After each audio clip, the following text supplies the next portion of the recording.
ሻሎም ሻሎም ቅዱሳን እንዴት ናችሁ? ከእግዚአብሔር ከአባታችን ከጌታም ከኢየሱስ ክርስቶስ ብዙ ጸጋ፣ ብዙ ሰላም፣ ብዙ ምህረት ለሁላችን ይሁን። ጌታ የተባረከ ይሁን። እንግዲህ በባለፈው ፕሮግራማችን ቤዛ የሚለውን ወይም የክርስቶስ ቤዛነት በሚል የጀመርነው ርዕስ አለ። እሱን ርዕሳችንን እንግዲህ እንቀጥላለን ማለት ነው።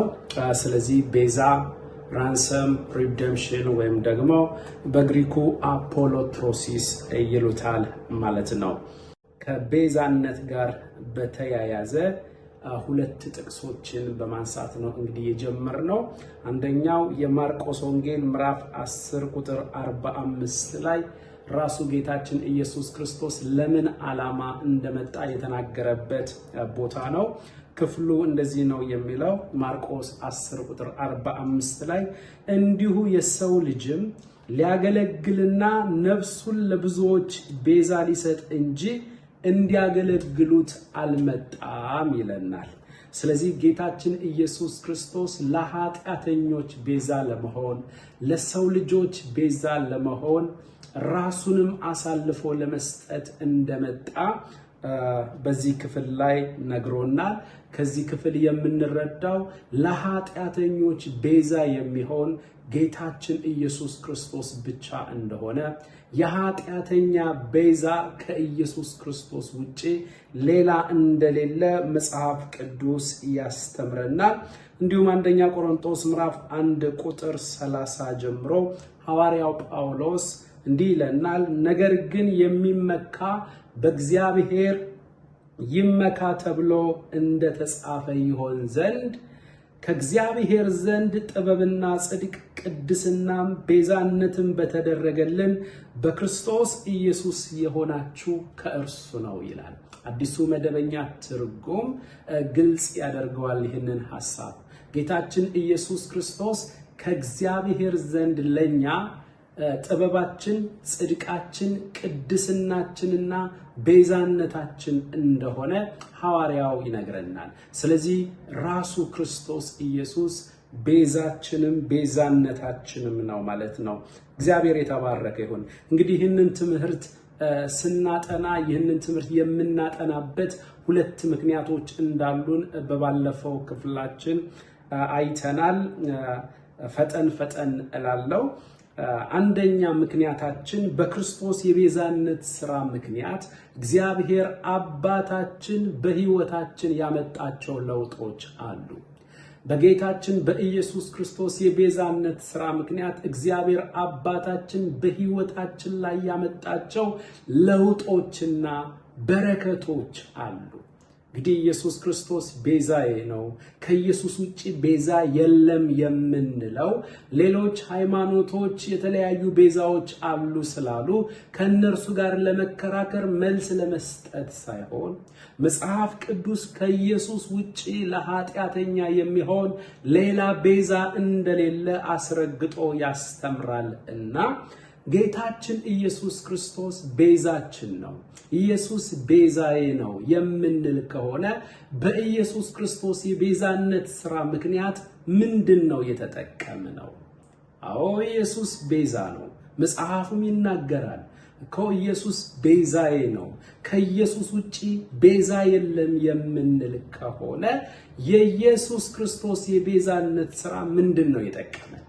ወንድሞቼ እህቶቼ፣ ጌታችን ኢየሱስ ክርስቶስ እኛን ወክሎ ከጌቴሴማኒ አትክልቱ ስፍራ ጀምሮ ተፈጸመ ብሎ ራሱን አሳልፎ እስኪሰጥ ድረስ በመከራ ውስጥ አልፏል፣ በለቅሶ ውስጥ አልፏል፣ በግርፋት ውስጥ አልፏል፣ በራቁትነት ውስጥ አልፏል። መስቀል መሸከም አቅቶት በየቦታው ይወድቅ ነበረ።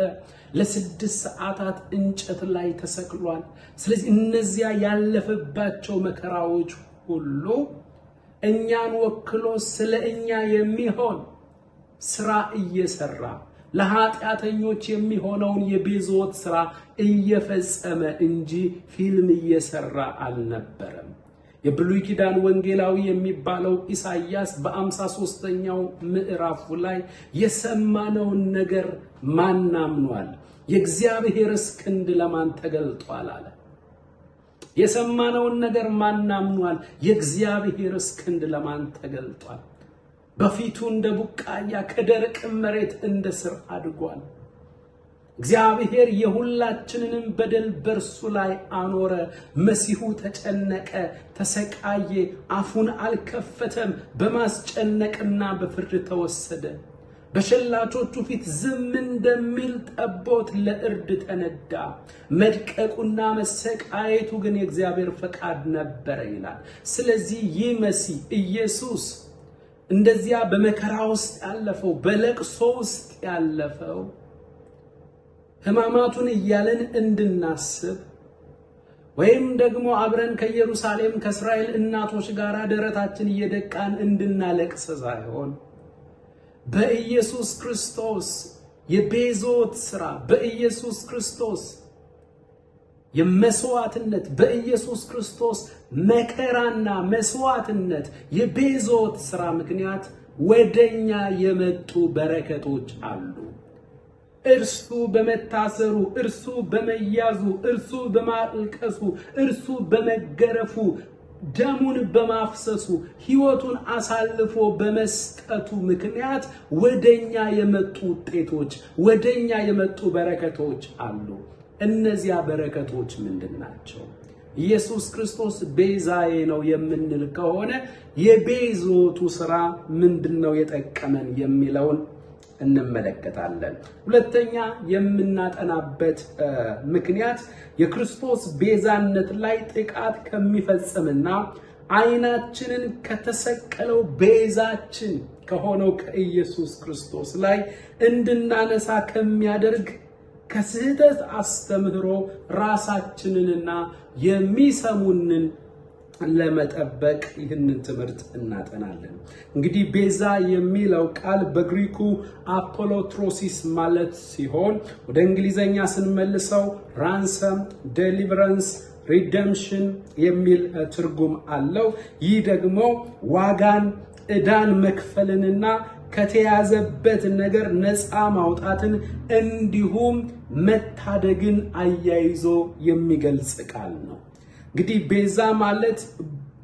ቤዛ ማለት ባለመብት ከነበረው ከባለቤቱ እጅ በተለያየ ምክንያት ወጥቶ በሌላ ባለቤትነት ቁጥጥር ስር የሆነን ነገር ዋጋ ከፍሎ ነፃ ማውጣት እና ወደ መጀመሪያው ባለቤት መመለስ ወይም መታደግ ማለት ነው።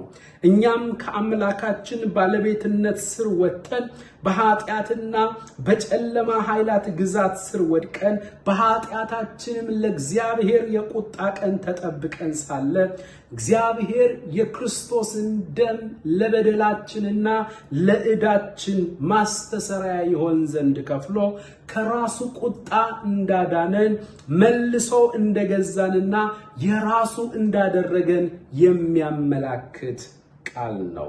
እግዚአብሔር የተባረከ ይሁን።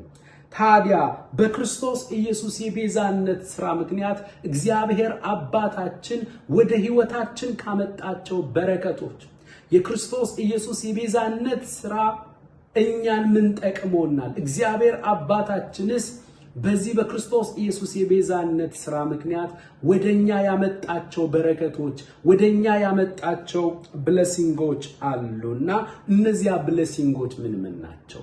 የክርስቶስ የቤዛነት ሥራ ምን ጠቀመን? ኢየሱስ ቤዛችን ከሆነ በቤዞቱ ምንድነው የጠቀመን ስንል እንግዲህ በባለፈው ሁለት ነገሮችን ተመልክተናል።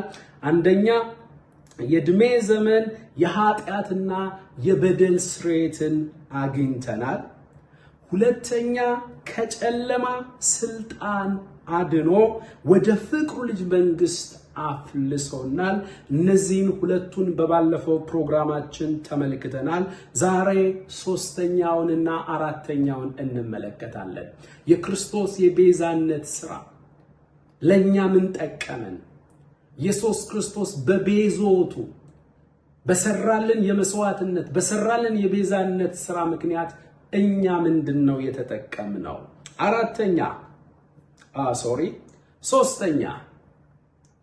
ሶስተኛ በጌታችን በኢየሱስ ክርስቶስ የቤዛነት ሥራ ምክንያት ሶስተኛ ያገኘነው በረከት ከሕግ እርግማን ሁሉና ከጠንቋይ እርግማን ሁሉ ተዋጅተን ነፃ ወጥተናል። ሃሌሉያ! በክርስቶስ ኢየሱስ የቤዛነት ሥራ ምክንያት ከሕግ እርግማን እና እንዲሁም ከጠንቋዮች ከነበለዓም ከሟርተኞች እርግማን ነፃ ወጥተናል። መጽሐፍ ቅዱስ እንግዲህ ገላትያ ምዕራፍ 3 ቁጥር 13 ላይ እንዲህ የሚል ቃል ይነግረናል። ገላትያ ምዕራፍ 3 ከቁጥር 13 ጀምሮ በእንጨት የሚሰቀል ሁሉ የተረገመ ነው ተብሎ ተጽፏልና ክርስቶስ ስለኛ እርግማን ሆኖ ከሕግ እርግማን ዋጀን ይላል። ስለዚህ የክርስቶስ ኢየሱስ የቤዛነት ሥራ ምን ጠቀመን? ሐሳቡ ከእስራኤላውያን ጋር የተያያዘ ነገር ቢኖረው ነገር ግን የሕጉ ውጤት የሕጉ እርግማን በሁላችን ላይ ይመጣል እና በእንጨት የሚሰቀል ሁሉ የተረገመ ነው ተብሎ ተጽፏልና ክርስቶስ ስለኛ እርግማን ሆኖ ከሕግ እርግማን ዋጀን ይላል። ከሕግ እርግማን ነፃ አወጣን። ከእርግማን ተዋጅተናል። መሲሁ ያላስወገደው እርግማን የለም። ዘዳግም 28 ላይ የተጻፉ ከቁጥር 15 በኋላ ያሉ እርግማኖች አሉ። እነዚያን እርግማኖች ሁሉ ኢየሱስ ወስዷቸዋል። ስለኛ በእንጨት ላይ የሚሰቀል ሁሉ የተረገመ ነው ተብሎ ተጽፏልና ሕግጋትን ካለመጠበቅ የተነሳ ከሚመጣብን ከሕጉ እርግማን ይዋጀን ዘንድ ስለኛ በእንጨት ላይ ተሰቀለ። አያችሁ ቅዱሳን። ስለዚህ እዚህ ቤት ያለን ይህንን ትምህርት የምናዳምጥ በክርስቶስ ኢየሱስ ያመንን በክርስቶስ ኢየሱስ የቤዛነት ሥራ ተጠቃሚዎች የሆንን ሞቱና ትንሣኤው እኔን የሚመለከት ነው። የፈሰሰልኝ ደሙ ለኔ ነው። የሰራልኝ የቤዛዎት ሥራ የሰራልኝ የመዳን ሥራ የማዳን ሥራ እኔን የሚመለከት ነው የምንል ከሆነ ኢየሱስ ክርስቶስ በእንጨት ላይ ከመሰቀሉ የተነሳ ከሕግ እርግማን ሁሉ ዋጅቶናል፣ ነፃ አውጥቶናል። ስለዚህ በሕጉ በኩል የተላለፉ እርግማኖች በሙሉ ፈጽመው የአዲስ ኪዳን አማኝ ላይ ስልጣን የላቸው። ያ ብቻ አይደለም። ጌታችን ኢየሱስ ክርስቶስ በመስቀል ላይ ተሰቅሎ ከፈጸመው የቤዛዎት ሥራ የተነሳ ከቤዛዎት ሥራው የተነሳ ከነበለዓም እርግማን፣ ከጠንቋዮች እርግማን፣ ከአስማተኞች እርግማን፣ ከዘር ማንዘር እርግማን ነፃ ወጥተናል። አይደለም በአዲስ ኪዳን በክቡር ደሙ በክርስቶስ ኢየሱስ ክቡር ደም በተመሰረተው ኪዳን የከበረ ኪዳን ውስጥ ያለን እኛን ነውና በብሉይ ኪዳን በእንስሳ ደም ላይ በተመሰረተ ኪዳን ውስጥ እንኳን የነበሩትን እነዚያን እስራኤላውያን የበለዓም እርግማን እንዳያገኛቸው እግዚአብሔር አስቀድሞ ባርኳቸው ነበር። ዘኍልቍ 22 ዘኍልቍ 23 እና 24 ላይ ማግኘት ትችላላችሁ። በለዓም ሊራገም ሲል እርግማኑ ቃል ይቀየርና የበረከት ቃል ይሆናል። የበረከት ቃል ይሆናል። ምክንያቱም እግዚአብሔር አስቀድሞ የባረከው ሕዝብ ነው። እርሱ የባረከውን ደግሞ እኔ መርገም አልችልም ብሏል። ምክንያቱም በለዓም ኮረብታ ላይ ሆኖ ወደ ታች እስራኤልን ሕዝብ በየድንኳኖቻቸው ተቀምጠዋልና እነርሱን ሊረግም ሲል ነገር ግን እርግማኑ ወደ ምን ይቀየር ነበረ? ወደ በረከት ይቀየር ነበረ። ምን እየተመለከተ ነው? እስራኤላውያን በድንኳኖቻቸው በሚቀመጡበት ጊዜ አሰፋፈራቸው ራሱ የተለየ ነበረ። በሶስት ነገድ ተከፋፍለው በአራቱም አቅጣጫ ነበረ የሚሰፍሩት። መካከል ላይ ደግሞ መገናኛው ድንኳን አለ። መገናኛው ድንኳን ባለበት በዚያ ቦታ እርግማን አይሰራም። አሰፋፈራቸው የመስቀል ቅርጽ ነው። መገናኛ ድንኳናችን መካከል ላይ ጌታችን ኢየሱስ ክርስቶስ ነው። መገናኛ ድንኳን እግዚአብሔር ጻድቁና ኃጢአተኛው ሰው የሚገናኙበት መካከለኛ አንድ እግዚአብሔር አለ። በእግዚአብሔርና በሰው መካከል ደግሞ አንድ መካከለኛ አለ፣ እርሱም ሰው የሆነው ኢየሱስ ክርስቶስ ነው ተብሎ ተጽፏል። ዮሐንስ ወንጌል ምዕራፍ 1 ቁጥር 14 ላይ ቃልም ሥጋ ሆነ ጸጋንና እውነትን ተሞልቶ በመካከላችን አደረ ተብሎ ተጽፏል። አደረ የሚለው አንዳንድ ቨርዥኖች ታበርናክል አደረ። ታበርናክል ማለት ድንኳኑን ተከለ፣ በመካከላችን አደረ። የመገናኛው ድንኳን ታሪክ ነው አካል ለብሶ በእኛ በአዲስ ኪዳን የተፈጸመው። ስለዚህ መገናኛ ድንኳናችን፣ አማናዊ መገናኛ ድንኳናችን ኢየሱስ ክርስቶስ ባለበት ቦታ እርግማን በእኛ ላይ ሊሰራ አይችልም። ኢየሱስ ክርስቶስ የሕጉንም እርግማን ወስዶታል። እንዲሁም ደግሞ የጠንቋይና የሟርተኞች የነበለዓም እርግማን ከዘር ማንዘር የሚተላለፍ እርግማን በእኛ ላይ እንዳይሰራ ኢየሱስ ክርስቶስ ጣልቃ ገብቷል። ከሕግ እርግማን ሁሉ ነፃ አውጥቶናል። ከጠንቋዮችና ከአስማተኞችም እርግማን ነፃ አውጥቶናል። ከዘር ማንዘር እርግማንም ነፃ አውጥቶናል። በባለፈው ታስታውሱ ከሆነ ስንማማር ቆላሲስ ምዕራፍ 1 ከቁጥር 13 ጀምሮ እስከ 14 ድረስ እንዲህ የሚል ቃል አለ። እግዚአብሔር ከጨለማ ስልጣን አዳነን፣ ቤዛነቱንም እርሱንም የኃጢአታችንን ስርየት ወዳገኘንበት ወደ ፍቅሩ ልጅ መንግስት አፈለሰን ይላል። ስለዚህ ከጨለማ አገዛዝ አድኖናል ማለት ሰይጣንና አጋንንቶቹ ሲስተማቸው በሙሉ በእኛ ላይ እድል ፋንታ እንዳይኖራቸው አድርጎ ይልቅስ አድራሻ ቀይሮልን ወደ ፍቅሩ ልጅ መንግስት ምን ብሎናል? አፍልሶናል። ጴጥሮስን ከጨለማ ወደሚደነቀው ብርሃን እንደፈለስን የተመረጠን ትውልድ ነገስታትና ካህናት ደግሞም ቅዱስ ሕዝብ እንደሆንን በመልእክቱ አስቀምጦልናል። አያቸው ቅዱሳን፣ ጌታችን ኢየሱስ ክርስቶስ ያልወሰደው እርግማን የለም፣ ያልሰበረው እርግማን የለም። መሲሁ ኢየሱስ ያስቀረውና የሆነ ነቢይ የተባለ ሰውዬ የሚሰብርልን ምንም እርግማን የለም። ጌታችን ኢየሱስ ክርስቶስ የሕጉን እርግማን ወስዶታል። ከሕግ እርግማን ዋጅቶናል። ከሕግ እርግማን ነፃ አውጥቶናል። ያ ብቻ አይደለም። ከነበለዓም እርግማን፣ ከጠንቋዮችና ከአስማተኞች እርግማን፣ በተጨማሪም ከዘር ማንዘር እርግማን ጌታችን ኢየሱስ ክርስቶስ በቤዞቱ ሥራ ምክንያት ነፃ አውጥቶናል። አዲስ ፍጥረት ሆነናል። በአዲሱ ፍጥረት ላይ እርግማን አይሰራም። የገባንበት አዲስ ሲስተም አለ። የብርሃን ዓለም አለ። የፍቅሩ ልጅ መንግስት አለ። በፍቅሩ ልጅ መንግስት ውስጥ እርግማን የለም። በፍቅሩ ልጅ መንግስት ውስጥ የዘር ማንዘር እርግማን የለም። በፍቅሩ ልጅ መንግስት ውስጥ የሕግ እርግማን የለም። በፍቅሩ ልጅ መንግስት ውስጥ የነበለዓም የጠንቋዮችና የአስማተኞች እርግማን የለም። ደግሞም በእውነተኛ አማኞች ላይ ይህ ነገር ሊፈጸምና ሊሰራ አይችልም። መጽሐፍ ቅዱስ ነው የሚለው። የክርስቶስ ኢየሱስን የቤዛነት ሥራ እንድንናገር፣ የደሙን ኃይል፣ የመስዋዕቱን ኃይል እንድንናገር ነው የተጠራ ነው። እግዚአብሔር የተባረከ ይሁን። ስለዚህ ጌታችን ኢየሱስ ክርስቶስ በቤዛነቱ ሥራ ምክንያት ከሕግ እርግማን ሁሉና ከጠንቋይ እርግማን ሁሉ ዋጅቶ ነፃ አውጥቶናል።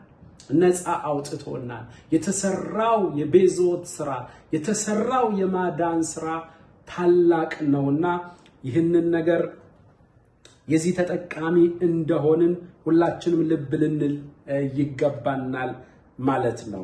በደንብ ልብ ብላችሁ አዳምጡኝ። ከኢየሱስ ክርስቶስ የተረፈ ኢየሱስ ክርስቶስ ያልሰበረው የሆነ አገልጋይ የሚሰብረው የቀረ እርግማን የለም።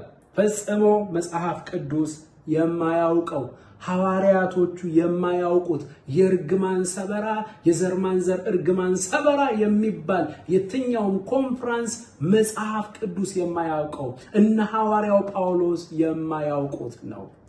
አማኞች ቅዱሳን ልብ ብላችሁ አዳምጡ።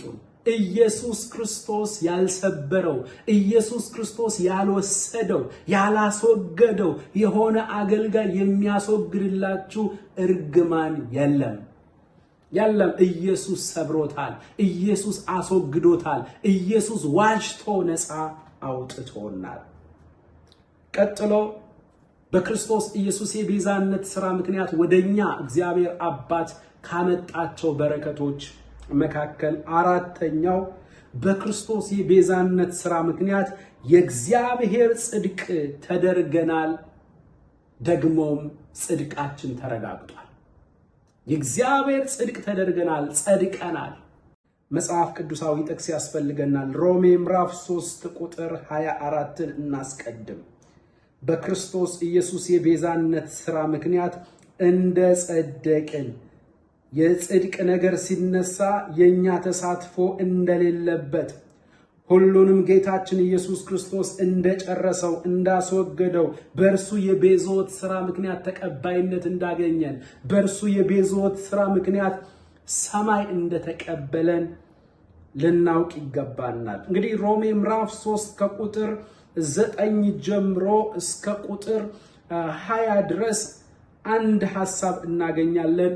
ሰው ሁሉ በእግዚአብሔር ሕግ መስፈርት ሲታይ አይሁድም አሕዛብም ቢሆን ሁሉም ከኃጢአት በታች እንደሆኑ ከፍርድ በታችም እንደሆኑ የክስ ደብዳቤ አለና የክሱ ደብዳቤ ሲነበብ የሰው ልጆች ሁሉ በሕጉ መስፈርት ሲታዩ ሁሉም ከኃጢአት በታች እንደሆኑ በደንብ አድርጎ ያውጅ ይናገርና ቁጥር 21 ላይ የምስራቹን ይጀምራል። ቁጥር 21 ላይ ሮሜ ምዕራፍ 3 ቁጥር 21 አሁን ግን በሕግና በነቢያት የተመሰከረለት የእግዚአብሔር ጽድቅ ያለ ሕግ ተገልጧል ይላል። በብሉይ ኪዳን በሕግና በነቢያት ይመጣል ተብሎ ሲነገርለት የነበረው የእግዚአብሔር ጽድቅ ይመጣል ተብሎ ሲታወጅለት የነበረው በሕግና በነቢያት የተመሰከረለት የእግዚአብሔር ጽድቅ ያለ ሕግ ተገልጧል ይላል። ተመልከቱ፣ ይህ የእግዚአብሔር ጽድቅ ጌታችን ኢየሱስ ክርስቶስ ነው። ይህ የእግዚአብሔር ጽድቅ የሆነው ኢየሱስ ክርስቶስ ይህንን የራሱን ጽድቅ ለኛ ሊያጎናጽፈን ሲመጣ ያለ ሕግ ነው የተገለጠው። አድርግ አታድርግ ከሚለው ከሙሴ ትእዛዝ በተቃራኒ ውጭ ሆኖ ነው የመጣው። ቁጥር 22 እርሱም ለሚያምኑ ሁሉ የሆነ ያለ ሕግ የመጣ ስለሆነ እምነት ነው የተቀጥሎ የተነሳው። በሕግ ቢመጣ ኖሮ አድርግ አታድርግ የሚል ትእዛዝ ይቀጥላል። ይህ የእግዚአብሔር ጽድቅ ግን ያለ ሕግ ስለተገለጠ ከእምነት ጋር ነው የሚያያዘው። እርሱም ለሚያምኑ ሁሉ የሆነ በኢየሱስ ክርስቶስ በማመን የሚገኘው የእግዚአብሔር ጽድቅ ነው። አያችሁ ቅዱሳን፣ ይህንን በሕግና በነቢያት ይመጣል ተብሎ ሲነገርለት የነበረው ያለ ሕግ የተገለጠውን የእግዚአብሔር ጽድቅ በነፃ ማግኘት ይቻላል። በክርስቶስ ኢየሱስ በማመን ማግኘት ይቻላል። የእግዚአብሔርን ጽድቅ የራስ ገንዘብ ማድረግ ይቻላል። የእግዚአብሔርን ጽድቅ ማግኘት ይቻላል። በነፃ ነው፣ በእምነት ነው። ዋጋ ከፍለን አድርግ አታድርግ የሚለውን ስርዓት ጠብቀን ሕግጋት ፈጽመን ሃይማኖታዊ ስርዓቶችን ታግለን በራሳችን ጥረትና ትግል የምናገኘው ሳይሆን እርሱም በኢየሱስ ክርስቶስ በማመን የሚገኘው የእግዚአብሔር ጽድቅ ነው ይላል። ሃሌሉያ! የእግዚአብሔር ጽድቅ በእምነት ለሚያምኑ ሁሉ በነፃ ከእግዚአብሔር ዘንድ በነፃ ተሰጥቶናል። አባት ሆይ በኢየሱስ ክርስቶስ እናመሰግናለን። በሰው ልጆች ዘንድ ልዩነት የለምና ሁሉ ኃጢአትን ሰርተዋልና የእግዚአብሔርም ክብር ጎድሏቸዋልና። ቁጥር 24 ሐሳባችን እዛ ላይ ነው ያለው። በኢየሱስ ክርስቶስ በሆነው ቤዛነት በኩል እንዲያው በነፃ ይጸድቃሉ። እንዲያው በነፃ የምንጸድቀው ለምንድን ነው? ኢየሱስ ክርስቶስ የሰራልን የቤዛዎት ሥራ አለ። በኢየሱስ ክርስቶስ ቤዛነት በኩል በኢየሱስ ክርስቶስም በሆነው ቤዛነት በኩል ኢየሱስ ክርስቶስ ቤዛ ስለሆነልን እርሱ በሰራልን የቤዞት ሥራ ምክንያት ይህንን ጽድቅ በጸጋ በነፃ ማግኘት ችለናል። በጸጋ ጸድቀዋል ተባለ። በኢየሱስ ክርስቶስም በሆነው ቤዛነት እርሱ በሰራው ሥራ ምክንያት ነው ጽድቅ የተቆጠረልን። ጽድቅን ስናስብ ከኛ ተግባር ጋር ማያያዝ የለብንም። ጽድቅን ስናስብ ከኛ መንፈሳዊ እንቅስቃሴ ጋር ማገናኘት የለብንም። ጽድቅን ስናስብ በክርስቶስ በተፈጸመው የቤዞት ሥራ ምክንያት ኢየሱስ ክርስቶስ በሰራው የቤዛነት ሥራ ምክንያት ነው ለኛ ጽድቅ የተቆጠረልን። በነፃ የሆነ በጸጋ የሆነ ጸጋ ለማይገባቸው ሰዎች የሚሰጥ ነፃ የእግዚአብሔር ስጦታ ነው። ጸጋ የሚለው ቋንቋ በቀደመበት ቦታ ሁሉ ጸጋ ከቀደመ የሚከተለው ነገር ሁሉ ወይም የሚመጣው ነገር ሁሉ ለሚገባቸው ሰዎች ሳይሆን ለማይገባቸው ሰዎች የሚሰጥ ነው። ስለዚህ ጸጋ ለማይገባቸው ሰዎች የሚሰጥ ነፃ የእግዚአብሔር ስጦታ ነው። ጸጋ ተቀባዩን የማይመጥንና የሰጪውን ለጋስነት የሚያሳይ የእግዚአብሔር የተትረፈረፈ ምሕረት ነው ቅዱሳን። ስለዚህ እግዚአብሔር በጸጋው በኢየሱስ ክርስቶስ የቤዛነት ሥራ ምክንያት አጽድቆናል። ጽድቅን ተጎናጽፈናል። እንዴት መታደል ነው! ከዚሁ ጋር አያይዞ ሐዋርያው ጳውሎስ ሁለተኛ ቆሮንቶስ ምዕራፍ 5 ቁጥር 21 ላይ በጣም ድንቅ ነገር ያስተምረናል። ምን ይላል?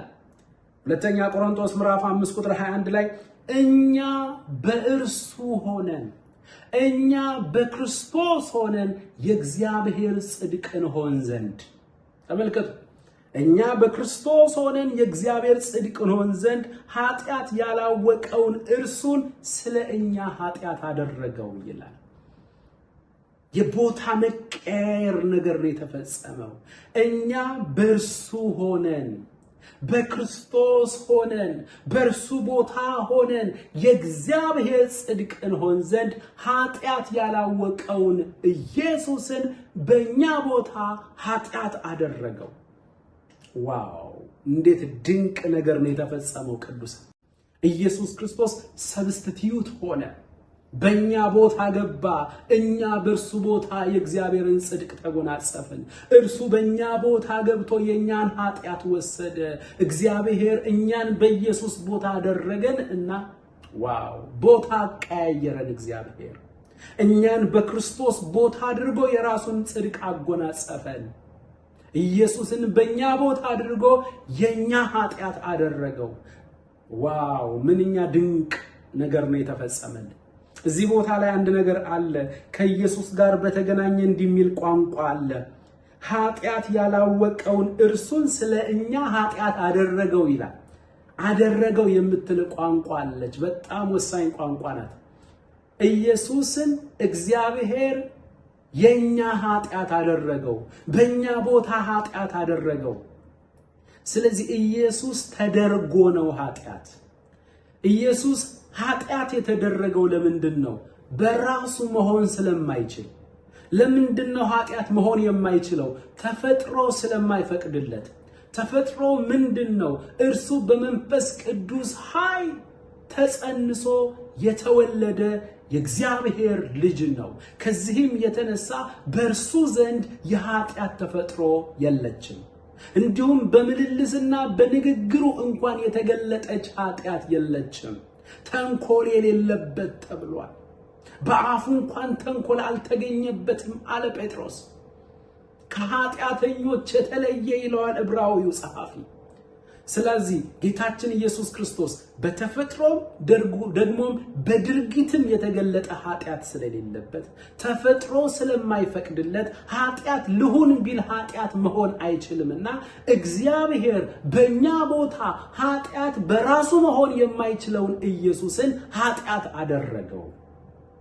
ተመልከቱ፣ ወደኛ በምንመጣበት ጊዜ እኛም በራሳችን ብቃት የእግዚአብሔር ጽድቅ መሆን አንችልም። ኢየሱስ በራሱ ኃጢአት መሆን እንደማይችለው እኛ በራሳችን የእግዚአብሔር ጽድቅ መሆን አንችልም። ለምን? ኢየሱስ ተፈጥሮ ስለማይፈቅድለት እንደማይፈቅድለት ሁሉ እኛን ተፈጥሯችን አይፈቅድልንም። እንዴት? እርሱ ቅዱስ ንጹህ ነው። በተፈጥሮ የኃጢአት ዘር የለበትም። በድርጊት የተገለጠ ኃጢአት የለበትም። እኛ ደግሞ በተቃራኒው በተፈጥሯችን የእግዚአብሔር ጽድቅ የለብንም። በድርጊት በምልልሳችን ጽድቅን ብቻ ስንሰራ አልኖርንም። ይልቅስ በአመፃና በኃጢአት ተጸንሰን የተወለድነን። በዘመናችን ሁሉ በድርጊትና በተለያየ ነገር ኃጢአትን ስናደርግ ኖረናል። ስለዚህ ኢየሱስን በእኛ ቦታ የኛ ኃጢአት ያደረገው እኛን በኢየሱስ ቦታ የራሱ ጽድቅ አደረገ። ስለዚህ ኢየሱስም ተደርጎ ነው፣ እኛም ተደርገን ነው። አድራጊው ማን ነው? እግዚአብሔር ነው። ምን አደረገ? ኢየሱስን በእኛ ቦታ ኃጢአት አደረገውና እኛን በኢየሱስ ቦታ የራሱ ጽድቅ አደረገን። ስለዚህ ተደርገን ነው። ጽድቅ ተቆጥሮልን ነው። ከእግዚአብሔር ዘንድ በነፃ ተሰጥቶን ነው። ይህ ታላቅ የቤዛዎት ስራ፣ ይህ ታላቅ የጸጋ ስራ በክርስቶስ በኩል ለኛ ተገለጠ። አባባ እናመሰግንሃለን። ስለዚህ በክርስቶስ ኢየሱስ የቤዛነት ስራ ምክንያት ምን ብለናል? ጸድቀናል። የእግዚአብሔር ጽድቅ ተደርገናል። ስለዚህ እዚህ ቤት ያላችሁ ቅዱሳን፣ የምትከታተሉን ቅዱሳን፣ እናንተ ቆማችሁ የምትንቀሳቀሱ የእግዚአብሔር ጽድቅ፣ ወንድሜ አንተ ቆመ የምትንቀሳቀስ የእግዚአብሔር ጽድቅ፣ እህቴ አንቺ ቆመሽ የምትንቀሳቀሽ የእግዚአብሔር ጽድቅ ነሽ። ክርስትና ከሃይማኖቶች መደብ የሚመደብ አይደለም። የሰማይን የህይወት ስርዓት በክርስቶስ መካፈል፣ የሰማይን በረከት በክርስቶስ መካፈል፣ ከሰማይ አምላክ ጋር በክርስቶስ ህብረት ማድረግ። ዋው! አባባ በክርስቶስ ኢየሱስ ስም እናመሰግንሃለን። ስለዚህ ዛሬ ይህንን ተመልክተናል ማለት ነው። በሚቀጥለው ደግሞ ቀጣይ ነገር እንመለከታለን ማለት ነው። በሚቀጥለው ቀጣዩን ክፍል እንመለከታለን። ከእግዚአብሔር ከአባታችን ከጌታም ከኢየሱስ ክርስቶስ ብዙ ጸጋ፣ ብዙ ሰላም፣ ብዙ ምሕረት ከሁላችን ጋር ይሁን። አሜን አሜን።